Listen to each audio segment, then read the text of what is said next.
going to rain later on, but it's all good. You know the gun shop that they're going to be?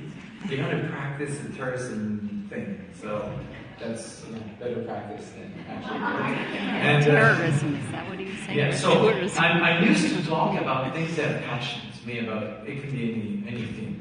But talking about the path you took, or the business or you even worse, that I don't do quite often. And it was funny because last night I was like in the living room and one of my daughters was coming back home and she said, "What are you doing?" I said, "I'm trying to practice." "How can you practice your life?" I said, "Well, it's just that I don't want to forget something." She said, "You're going to forget your life? You're so old, Dad." And it's funny because I have 3 daughters, 17, 15, and 12. The oldest one, she's going to Champlain College in Longueuil here. She's in new media because she says that I don't get it at all. It works with social media and all that. And she said, you need someone younger than yourself to help you out. I said, "Well, go to school and I'll be happy to let you run my life. After all, you used to do it with your mom." And it's true. It's funny because I'm looking at a room and there's about 4 or 5 guys, lucky ones, and it's exactly my business. We're 75 at the office, and we must be 4, 5 maybe, and so it's and to me it's a sign that still what the hardcore of a family, it's still mom, and it's still grandma and your aunt and your sisters and all that, and I think it's good. As a guy, I love that because it gives me this sense of protector. I can, do my job. They let me fake it, and I like that. And it's true, I have Master Queen here in front. Laura, she's here. If you have any questions about how we do a magazine, Laura's taking care of that, and she's there. And so I'd like to tell you about my path, and if I'm boring, please let me know. But don't let me go for too long if you don't like it, because I just lived it once, so it's and I thought that taking a leap was a fantastic way of talking about any subject. We always take a leap. We all took a leap to be here. I said, "Why am I coming? It's Saturday morning, I could be with my children." Yes, but these people are part of what I do on a daily basis. Maybe I could meet someone that will bring me and help me to go somewhere else. Maybe I will learn something by talking to you guys, and probably you do the same thing on different perspectives. Okay, I'll leave Vancouver, Toronto, wherever you are from, and I'll meet other people to just be ready to take that leap, to take that chance to go just a step further where we want. And because it starts somewhere to me. Have I changed the picture of myself? You did. She has. I mean, it's so good, and they let me believe that I can change the picture. They gave me this remote that probably has no battery in it. So just I can feel great and powerful. It's really my life you're living right now. And so I'll let you do it, okay? Because I would love to present her to you, but she is so pregnant. I would have to roll her to the stage. So I was even wondering if she could fit in the door. But I know, all this thing about Ricardo is a nice guy is a lot. So the first question is, okay, where have I took the leap? What is our path? So I was asking even questions to my wife, to the people around me. What for you is, these moments where we change the way we were supposed maybe to go. And because ultimately, I always say, why do we do all this? I think it's to be happy. We want to be happy in our job. We want to be happy in our personal life. It's pursuit of happiness, this is what we do, and we have to take chances to do that. I see my job a bit like I see love. If you don't take the chance to cry and to be disappointed, well, you'll never have this chance to really have these great moment of lighting where you feel good about yourself. You feel that you are at the right place. You are on your X. You don't have to do yoga 8 hours a day to figure out that I'm looking to be at the place where I feel myself. So I'd say that I'll try to present you my path, and if you have any questions, I'll be so happy to actually answer all of your questions. And also, you're after Q&A after. There's a Q&A after, and if there's something that burns your lips, go ahead. You can stop me. I should be able to pick up in my life where it should be. Okay, so the first thing I want to present to you is just a quick review of where we are right now. So Ricardo Media is a bunch of things now. It's a magazine, of course, and you have one in front of you that nobody has seen yet, French and English. It's going to be out soon. Eventually, when? Within a week. So it's the biggest issue of the year. Everyone is looking up for Christmas and the holidays and everything we will prepare. So the magazine, TV shows, we have the cookware accessories in 600 or 700 stores throughout the country. We have created Ashoka, which is a chocolate and caramel store. We publish cookbooks, and we produce TV shows in French and English. We also, and I called it 350. You know why? Because I got so rich putting my oven at 350. And that was cool. And in life, you can't do everything. So we have a vision of 350 degrees. We let 10 degrees to the others. Do whatever you want in that little part. And so we produce more and more, and that's the thing. And right now, I'm presently taking a leap while yesterday, someone has been fired by Bell, which actually there's many right now. So I called that woman and I said, I'd like to do something with you. She said, what? I said, I'm not sure yet, but I know I need you. Because I was watching what you did on that TV channel, and I think it's great. I like the spirit you have, and we should do things together. TV, but also all the rest that I don't really master. Actually, I've never said it to my daughter, but she was right. I'm not that good in everything that's coming up because I'm so focused in my kitchen. But I said, everything that's going on YouTube, is it time for RTV on the web? I have questions that I'd like us together to answer at the office, and we need you. So each time you take a step like that, you're going somewhere, and maybe in 10 years I won't be on standard TV anymore, and I'll do other things, but you need people to push you. And of course, because I have a drinking habit, I said, I could hide it behind, I produce wine, so I have to.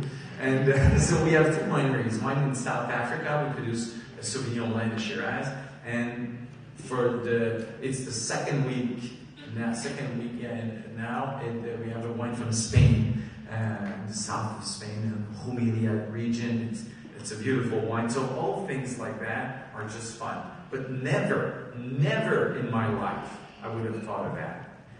I was not even cooking. It was not where I thought I was going to go. And it has to start somewhere. So I said, okay, what is it that you have a memory of something fun in food that happened to you? And it's the next picture.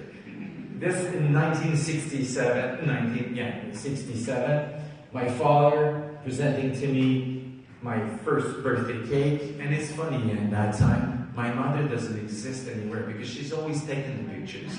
My father never cooked a damn cake. But they have all the pictures, with the cakes and all that. So, I showed this picture because there's a big part of actually what will influence us for the rest of our lives that we don't control. We're sponges. We just grab whatever is around us, and it's, to me, up to grade 9. At grade 9, I realized that I hated my life.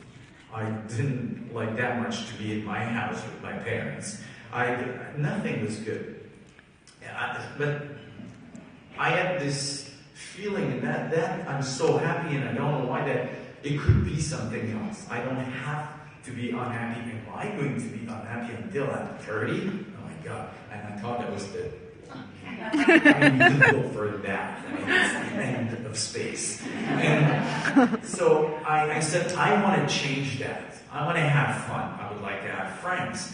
And I don't want to be the back of the, of the class anymore. And the first thing I noticed was, okay, I'm not really good, with sports. And actually I'm good at nothing. But I must, why these kids in front of the road are so happy and they have fun and people like them. They were funny. So for 2 years I practiced, trying to tell jokes and all that. Because I realized that the words are so powerful. With words, you can change the world. You don't have to be the best hockey player. I would have loved it, but I knew it was not possible. So just to be able to play, actually, 3 of my good friends, one lunchtime, they said, Ricardo, we have to do something with you because you'll never get through life. You're so bad at sports. We will teach you every lunchtime, every day after class. They were like baseball, hockey, football, until they said, okay, now you are officially just bad. So you can go on with your life. You know the rules of every sport. You can fake something about it. You should be okay. Actually, they were not that far from reality. And so I named them, God the Father for my children. All these guys.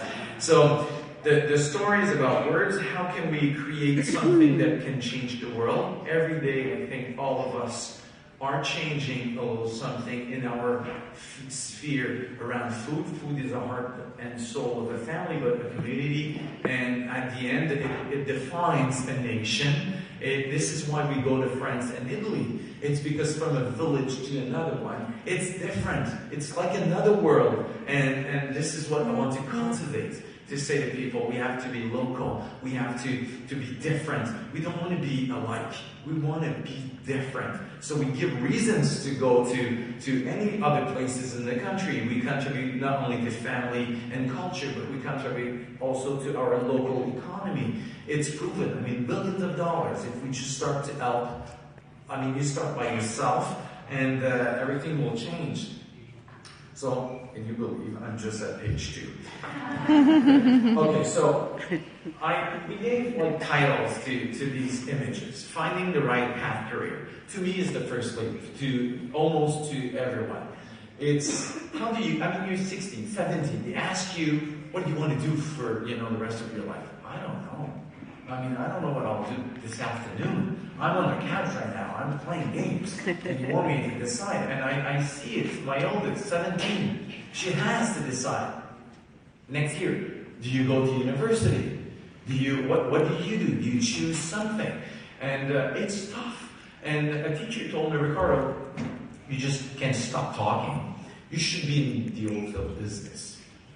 Okay. So I went to DTHQ, which is a great, fantastic hotel management school where cooking classes and all that, but I took hotel management, so I had every year 6 weeks of cooking, of wine, of bar, and table service, but the rest of it was marketing, accounting, English, French, all that. And I was not predestined to actually cook or do some things like that, but I was unhappy. I just hated it so much. But I went through it because you have to finish what you start.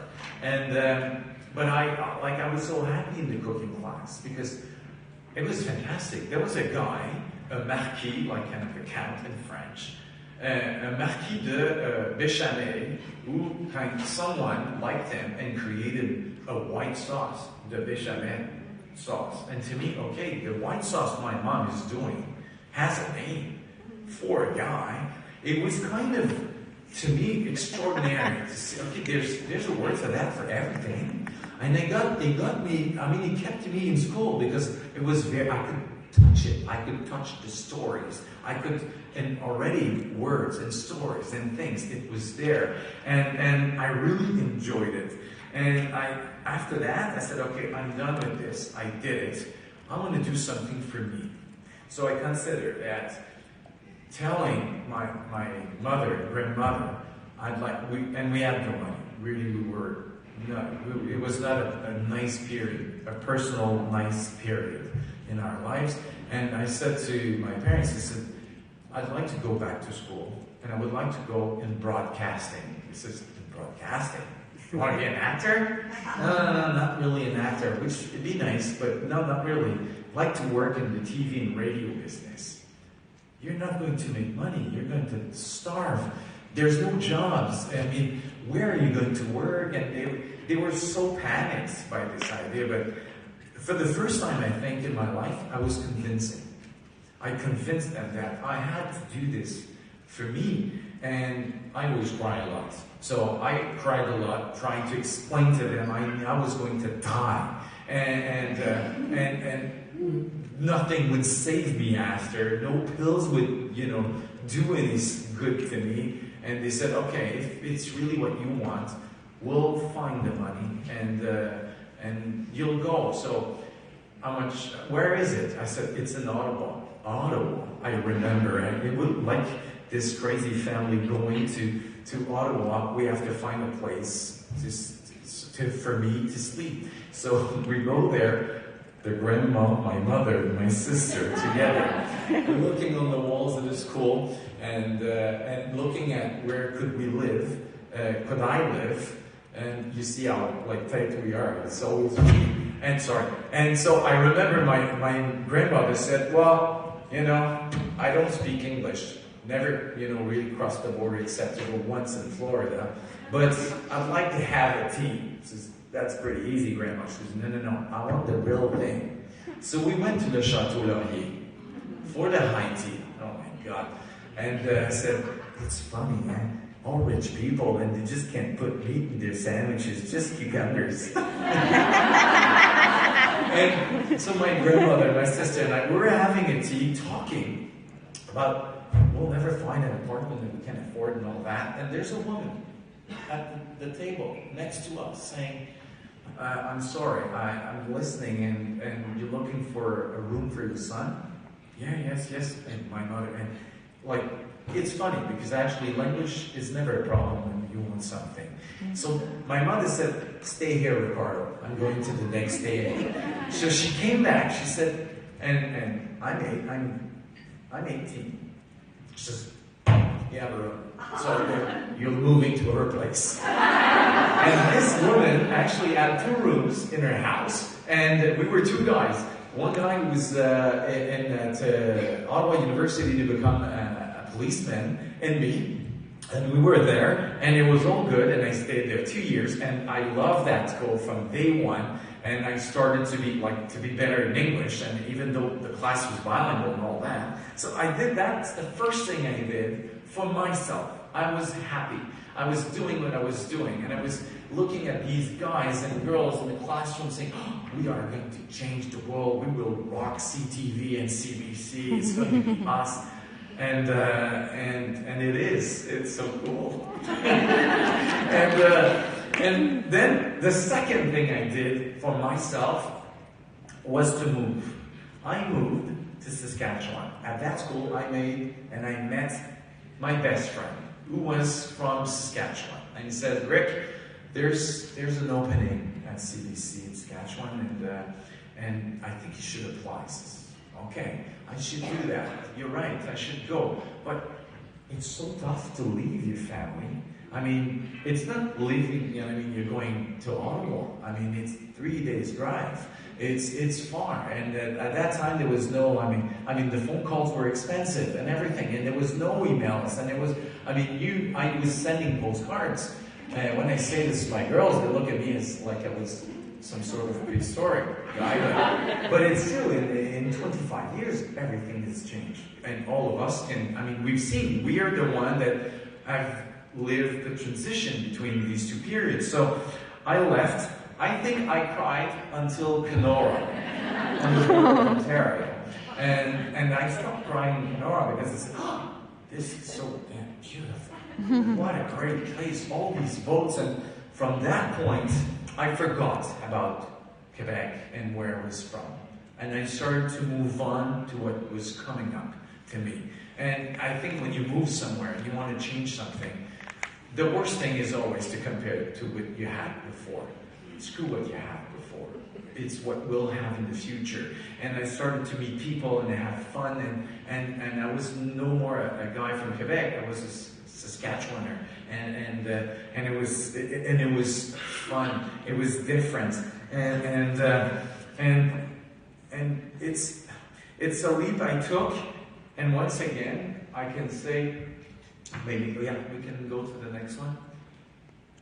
It's the leap that really finally freed me. I became the man I am today. Saskatchewan opened me, to my real person, to who I am. And I could meet people that had the same passion I had, and all that. And then, this is why we called it the ripple effect. And because everything you do then resonates on the rest, and you start, for the first time you say, oh my God, okay, I went to school, it's great, I got this friend told me there's a job there. Each time you have to do the job. Nobody will do it for yourself, but just a contact. You should call and say, I want to be there, I want to go there. And so I moved, but before I moved, I had to have that job. So I called CBC Collect, because I was broke. And they said, we don't accept Collect. I said, hey, I'm out of school since about 6 months. I will pay tax. CBC belongs to me. You take the call. So I called about 15 times. And I said, hello, not Ricardo again. Yeah, it's me. And it's still Collect. And I will call until I have, the job. So they were probably so tired of me, so they got me through. I got the interview and I said, I'm in Montreal. And I was lucky because they were looking for a bilingual, job. It was a technical job at the master control room for radio in Saskatchewan. So I was not bilingual, but I was smart enough to say, Mom, I found something at Radio Shack. It's great.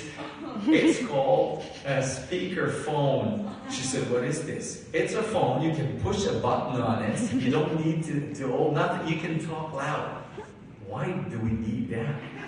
And I explained to her, listen, I have this interview to move, and I don't want to help you to move. I want you to stay here. You have to help me to move if you want me to come back. And so we bought that phone at Radio Shack.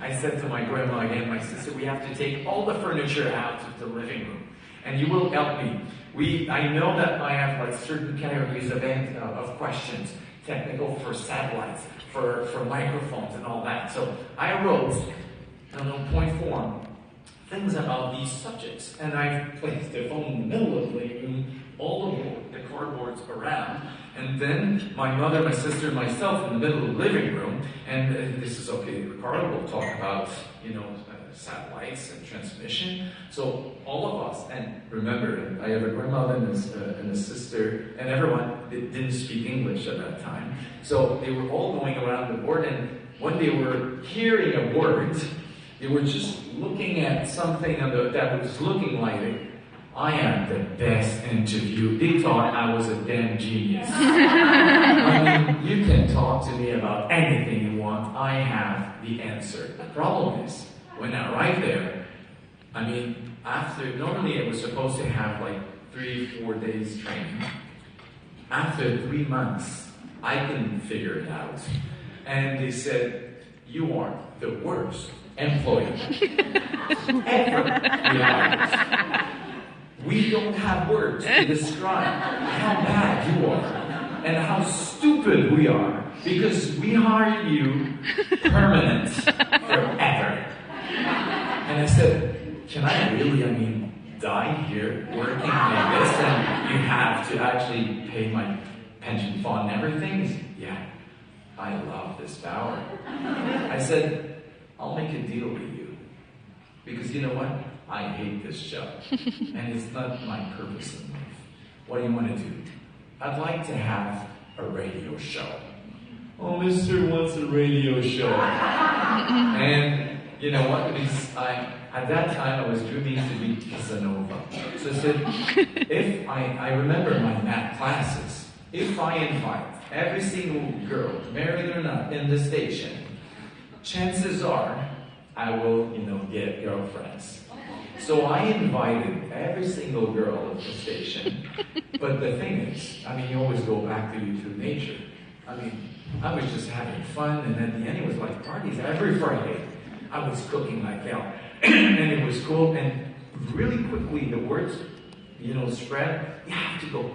It's not okay if you don't want to go out to Ricardo. It's not a problem. But you have to eat this food. It's really good.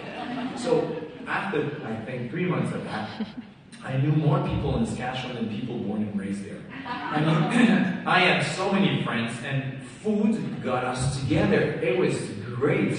So the guy at the station says, I'll propose something to you. It's summer relief time. I'll give you you have to do a food column once a week. I'll give you $80. So, okay, permanent job, forever, 50,000, first year, $80, $100. Now, I took the $50, and that was the first thing that I said, I don't know anything about food. Just everyone knows your food. Well, I'm not enough to talk about it on radio. You know what? You'll do it in French. No one will listen. This is Saskatchewan. I said, okay, when do I start? He says, next Monday. Okay. What do you want me to talk about? Israel. Okay, where is it on the map? So I went to the local library in Regina because I didn't want to buy any books, so I went there, took everything. I went to see the girls. Says, I need every damn book you have on cooking and Israeli food and all that. And all weekend I stayed up. And I was, and there was no Red Bull at that time, right? And so I was really tired. So I took all these books, I cooked and cooked and cooked, and then Monday, I have nothing to say, really. So it says, I'm doomed. I'll be fired. And then that's going to be it. So on air, what I said was the truth. Listen, I tried to do this and that. It was hell. I couldn't find the food at the superstore. I tried this instead. So I took that type of cheese and I replaced that with this. Actually, I just standardized my first recipe. I kind of made it Canadian with local ingredients, and at the end it was good. It wasn't exactly the recipe I wanted to do, no, but it was good and people were able to do it, and they loved it. And they said, we want that every week. We want you to talk about your experience. Actually, I was kind of a blogger at that time. I was just talking about what I felt very sincerely, and I think the more popular blogs are very sincere. It's just about being yourself and explaining who we are, what we think, and other people will relate to that because we're all alike. And that was great. And I got fired. They fired 1,000 people in 1990, I think, all across the country. It was the first big cuts for CBC as Canada. And I came back to Montreal, and the ripple effect. One of the producers who got fired had a job at Montreal, called me. And I went back to school. I was in theater at the Université du Québec, so going nowhere. And he said, how about you could do what you were doing in Saskatchewan, but with people listening. And I said, great. So I said, okay, let's do it. And one thing leads to another. Maybe we can go to the next one. People started to actually notice, oh, Ricardo, you need this guy, it's not the strawberry, we'll talk about it. And I got tagged as the foodie guy. And this next step is the learning to me. There's always a learning process. There's a bit of luck. You're creative. You want to win, but then you have to learn, and that's a long process. Actually, the rest of our lives. But the beginning is tougher because you have to start from scratch. You have no contact, no circle around you to ask questions when you're doomed with the question you don't know what to do with what to do. You're on your own. So really, there's some disaster, but when you want so much in the beginning, people forgive you everything because they see the passion and the fire burning, and they probably looked at it and said, this poor kid, look how he's dressed and everything, but he wants to live. Let's give him a chance. And they called me back, and you get a bit better next time and all that. And then I got my first thing. They called me for a TV show. I was so ecstatic. I invited all my friends and family to a big hotel. I paid the lunch with my future paycheck. and it was great, and it was the worst job of my life. I cried every day. I was working with a crazy old Finnish host. Actually, that was her last show. She just she was a crazy woman, and she was mean to me, and she was evil. And I said, what am I going to do? I had to get out of the TV station with sunglasses every day because my eyes were so red. I was not sleeping. I was going straight. Actually, I think I was in some sort of a burnout. After 3 months of that, the manager of the station called me and said, listen, we know she's crazy, but she's the star. She's a Finnish star, but she's the one. And we need her because this gives job to the rest of the people. I was shooting this in Trois-Rivières, and like when you have to do a show, outside big centers, Montreal or Toronto, they have more money. And they said, well, we'll do something. If you leave right now, people will forget about you very quickly. So you have a chance to have a career. If you stay there, you'll be tagged as this guy that was next to her. You have to leave. And my only piece of advice, go back to radio. You did some last summer, and it's a great place to learn because it's not about what you look like and all that. It's about what you say. And you're not that bad with words when she's not there.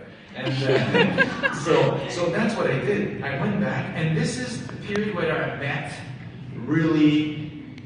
my wife. And we, at that time, were looking for nothing else than just, trying to write a good column and have fun. She was not looking for a boyfriend. I was not looking for a girlfriend.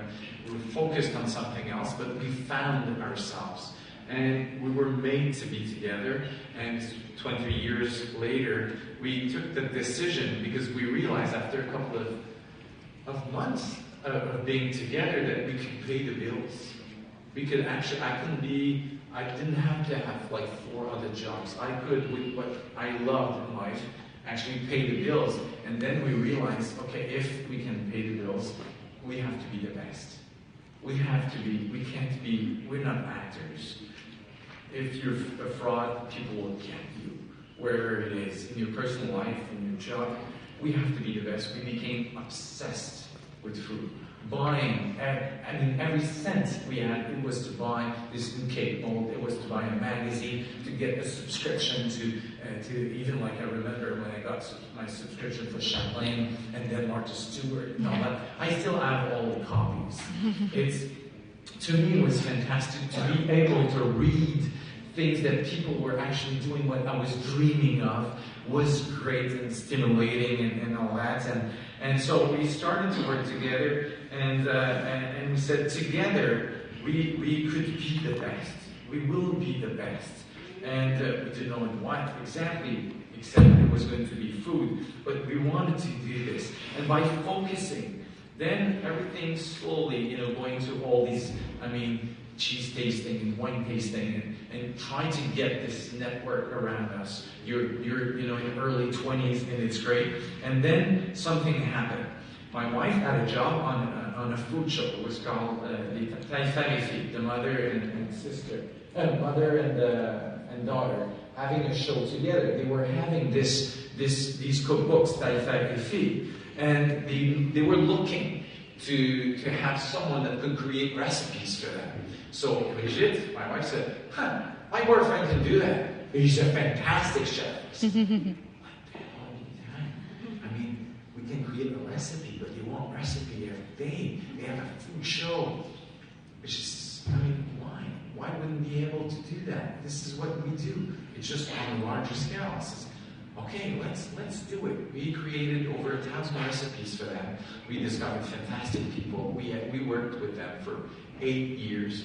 It was just a great experience, learning with a TV producer that we were looking at as, living God. We did so many things. We're happy from this the magazine called, could you do the restaurant reviews? I said, I'll do restaurant reviews only if they're all good.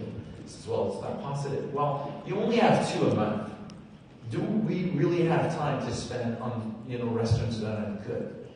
I want to do that, or I'm doing it. She said, okay, but happy doesn't sell. Well, even if it doesn't sell, this is what I do, or I'm not doing it.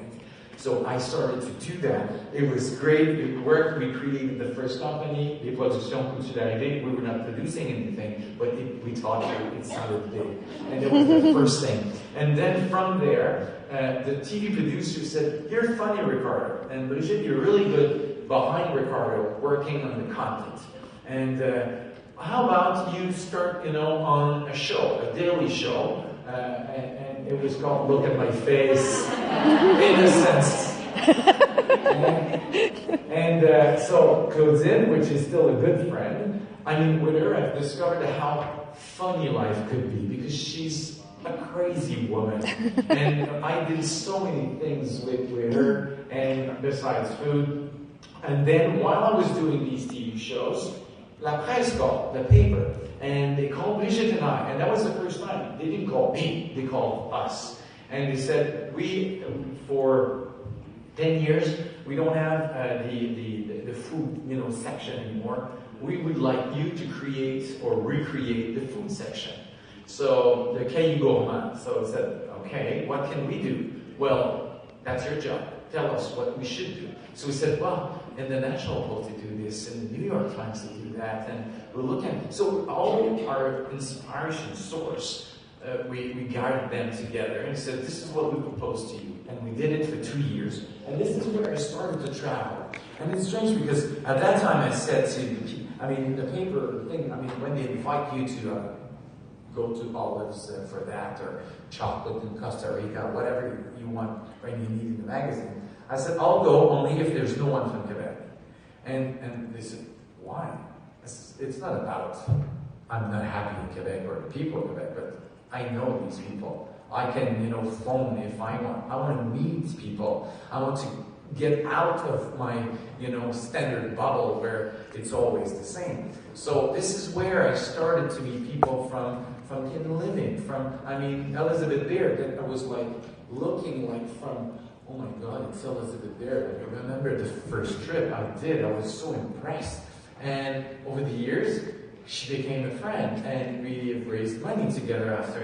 And still today, I'm still a kid. When I'm with her, I'm still oh my God, I'm with these people.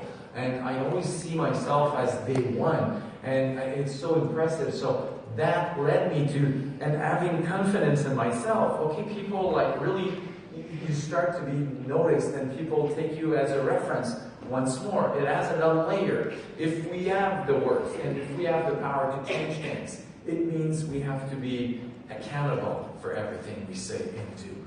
We have to think before. I can just do a fit on something and be on the side of all of this, I don't like cream anymore, or I think this thing is bad. And yes, maybe it'll get me on radio shows and TV stations for a couple of weeks until this, trend is over.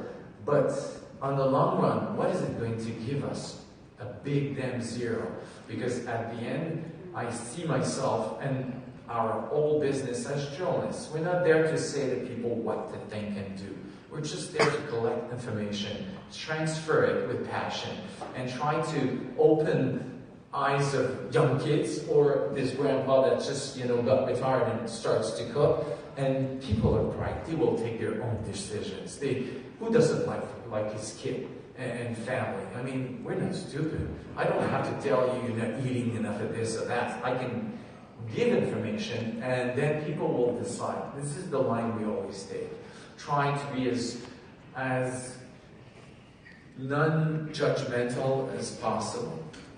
That's so important. And then you have to the next one, accept that you are ready for something new. Sometimes we feel it, and sometimes we feel it in love. Okay, I think this relationship has went as far as it can.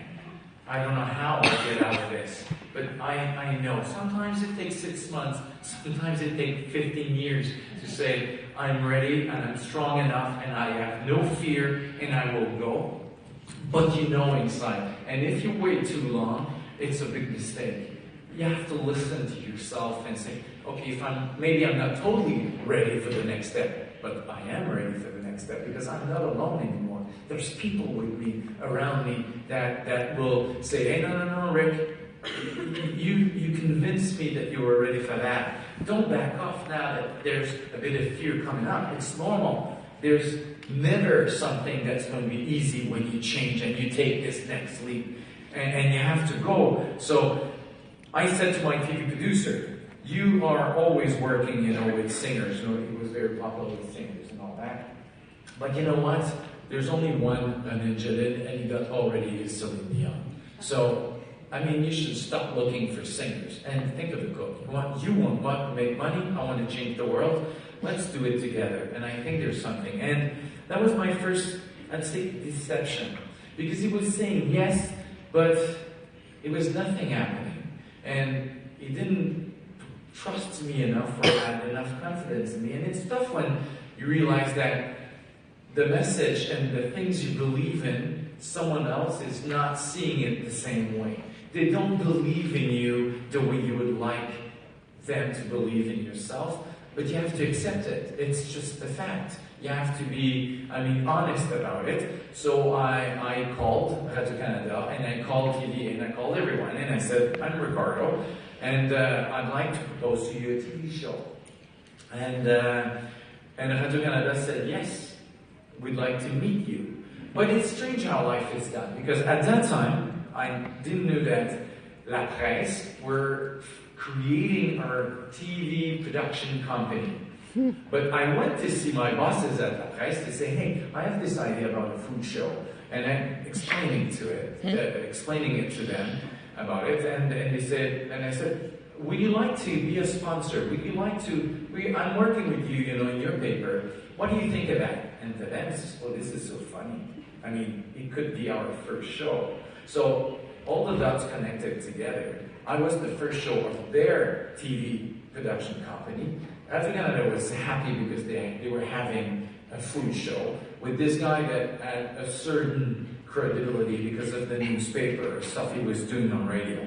So when I said to this producer, I'm leaving, I will remember it all my life. I'm sitting on a chair with my wife next to me, and he is sitting, like in the movies, sitting on the corner of the desk at Boisview, with his manager behind, and they're just screaming at us for half an hour that we were stupid fucking idiots. We will destroy you. You have no damn talent. You lost everything, anything you can imagine.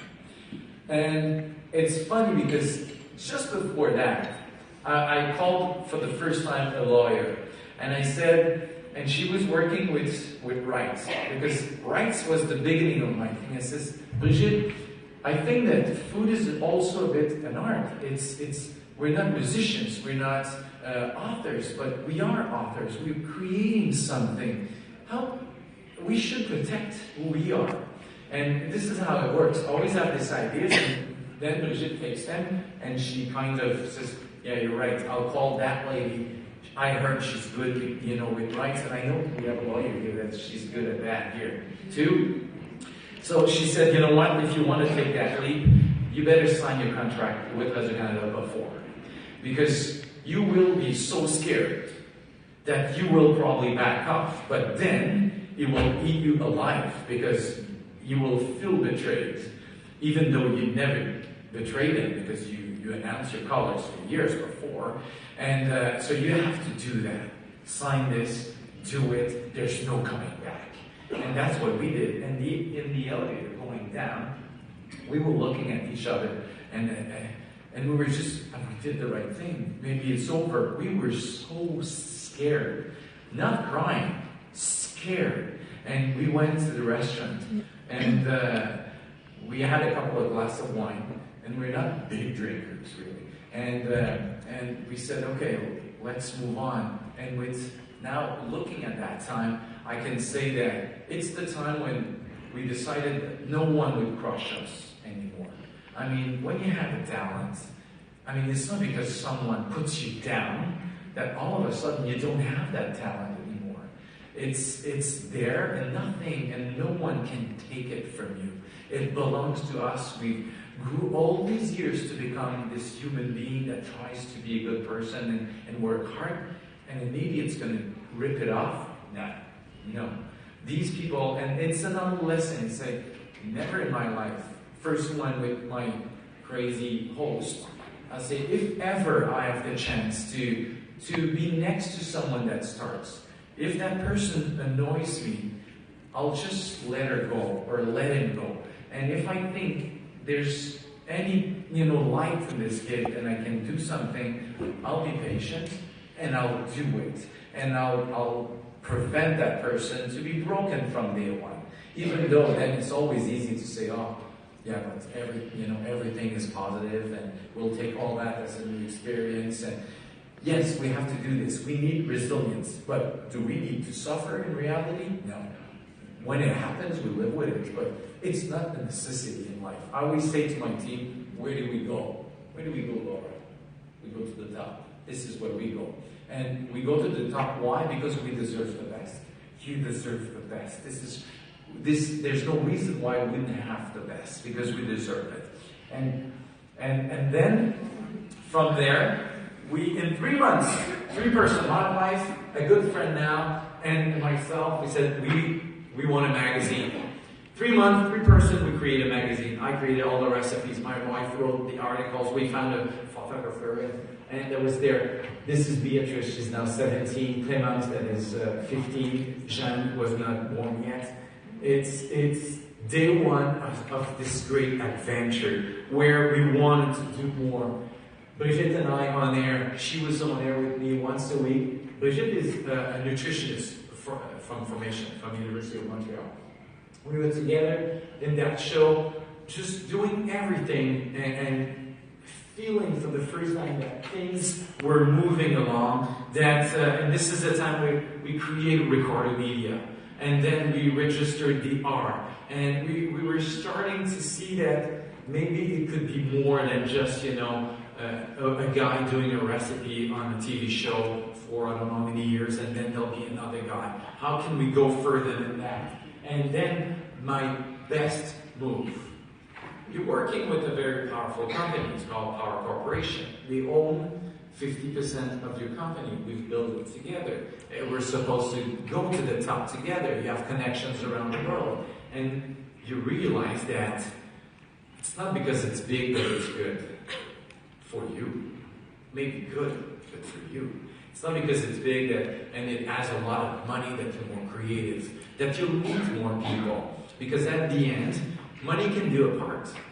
But it's the talent and it's the passion and it's the human relationship that will take you to the next leap and to the next step. So we decided that it was time, even if it was fear again, to buy back the 50% of Jessica. And then you have this experience that we won't take it personal.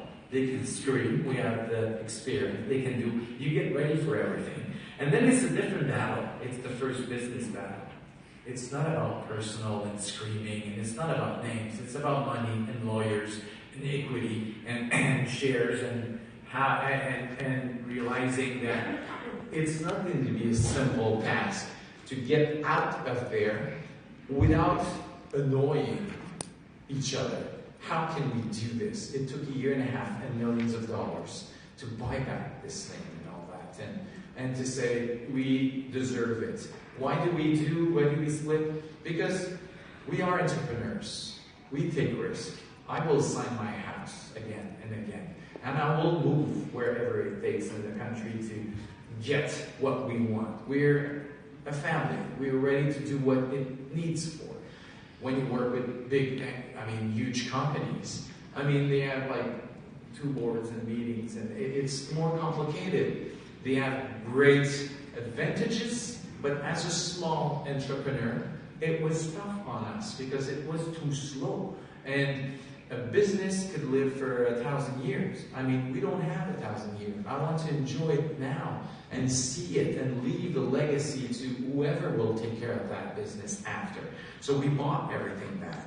And there's many nights of crying again, and white nights, and asking yourself questions and all that.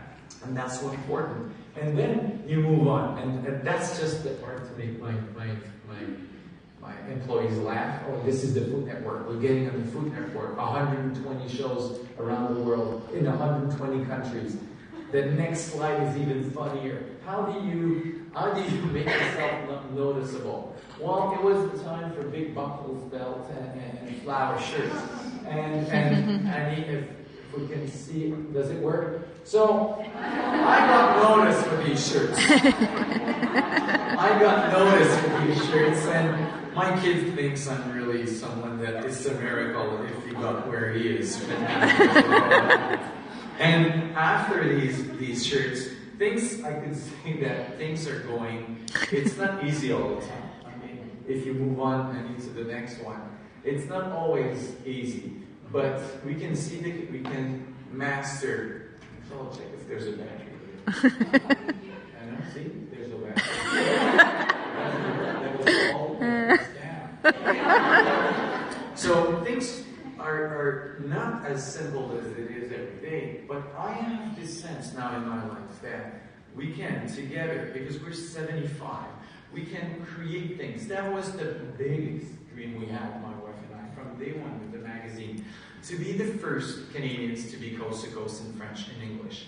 To be eventually the first Canadians to make other Canadians proud, to when you land somewhere in the world and you go to the newsstands and say, hey, this guy, he's from my place. It's a big place. It's a pretty vast country, but it's our place. And we buy magazines from everywhere in the world. No one ever in the country sold a magazine outside Canada. Why? I don't know. Not because of lack of talent. There is so much talent in this place. I mean, but no one did it. And we want to do it. I want first my children to be proud of their mom and dad, but then it's the rest of us. And I think we have a great lifestyle in this country, and everyone should know about it. And if England has been able to, and even if Laura's from England, I mean, has been able to go from the worst reputation in food into leaders, I mean, how come we can do it? And Donna has changed things, and Martha Stewart and all that. I think we can do it, and then you can build your dream. And I'll let you go on this. The last image, the other one after, is this the building, but in black? No, so there's no building pictures. There will be one. Oh, there will be one. And we have opened the first Ricardo, we call it Espace Ricardo, but it's a big Ricardo store. We'd love to become a New Williams Sonoma, but Canadian, where you get in, you can have a piece of cake, you can have a piece of chocolate, and you can have advice, you can read a magazine, you can buy cookware, and open one in every province. The rest is going to be online. I mean, wines, I mean, it's great. Everything we do now in the company as also a social part, where for each bottle of wine in Africa, we have also olives there. Every money we make with that, and every money that's made with the wine, not every, but a part of it, goes to teach parents how to open a bank account and to be more entrepreneurs there. And all the kids that works in the winery have like 3 meals, and we're getting them ready for school. In Spain, there's something else. In Quebec, we do things outside in the western part of the country. We do a lot with Breast Cancer Foundation. Every October month, we give a big part of what we do to charities. I know I'm a bad person. I told you she's showing me this scoreboard. Wrap up. But it's a great thing to be able to say all these years worth something, because you learn things about yourself. Eventually you feel good about not yourself, but what everyone together is doing in the business. We always say, we work as a family. You have to convince others. You work as a family, it means that you always walk You can't walk faster than the younger step in your family. I don't know how to say it in English. But I mean, if you're going too fast, they won't follow you. And everything has to go together. And when you go somewhere with others, there's nothing that can stop you. And this is why I think that a meeting like this is great. Because even though we work a lot alone in, it can be an office or a house, we can't be alone. We have to do it together. We have to know each other, to share this info, and then make it bigger and make it different and communicate this fashion. So I hope I was not boring, and I'd like to say thank you for this great opportunity.